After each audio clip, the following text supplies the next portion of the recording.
Today we're going to show you how to install a transducer on the GSD 28 Sonar Module. For this installation, we will need a number 2 Phillips screwdriver, 3mm flathead screwdriver, wire cutters, wire stripper, and a 1-inch or 24mm wrench. You will also need to apply dielectric grease that is sold separately. You must check your transducer compatibility before beginning your installation. Check out our transducer compatibility page for the GSD 28 to confirm your transducer will work. Remove the terminal block lid from the Sonar Module using a number 2 Phillips head screwdriver. Remove one of the cord grips. Remove the rubber plug. You may need to push the plug all the way through and retrieve it from the inside of the terminal block area. The GSD 28 can use a single element transducer, dual element transducers, or 2 single element transducers. Each transducer type is installed differently. Please refer to the installation manual for your specific transducer type. You can connect a single element transducer to either the low or high terminals, regardless of nominal frequency. This only applies to one single element transducer being used. This does not apply to 2 single element transducers. For dual element transducers, the low frequency element wires must be connected to the terminals labeled low, and the high frequency element wires must be connected to the terminals labeled high. Ground temperature, XID, and GID wires can be connected to either set of terminals. You must connect each single element transducer to its own set of terminals when using 2 single element transducers to ensure proper transducer identification and safe operation. Refer to the transducer diagrams located in the installation manual of the GSD 28 for wire diagrams specifically for your compatible transducer. Please contact Garmin Marine Support or an authorized Garmin installer if you are unsure of which transducer or how to install the compatible transducer to the GSD 28. Feed the transducer cable through the nut and cord grip. Pull the cable into the terminal block area.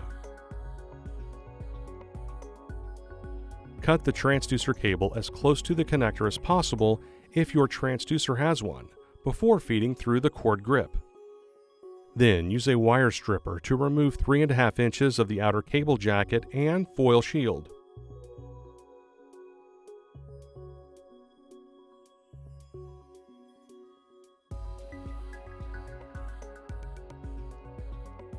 Separate each cable and use the wire stripper to remove a 1/4 inch of the insulation from each internal wire.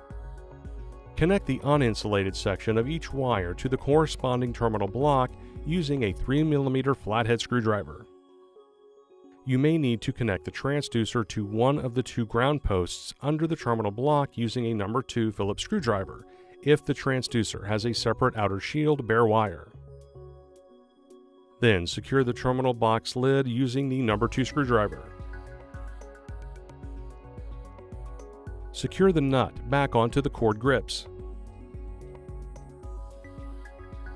Connect the power cable to your battery source and plug the 2-pin power cable to the GSD 28.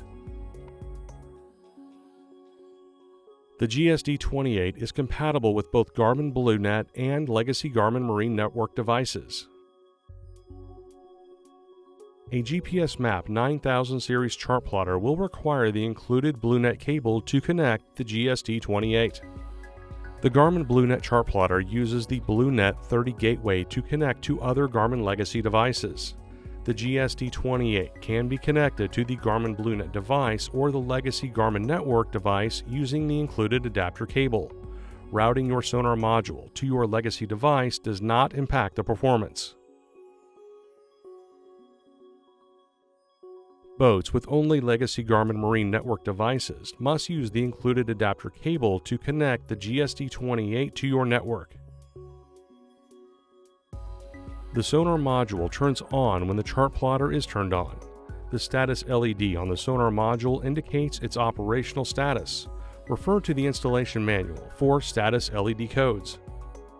A transducer with an XID, AirMar, or GID Garmin will auto-configure in the chart plotter to identify which transducer is being used. Please contact Marine Support or your local Garmin authorized dealer for assistance if you are not sure or need help with manual configuration of the transducer. And that's it. Thanks for watching. For more help, please visit marinesupport.garmin.com.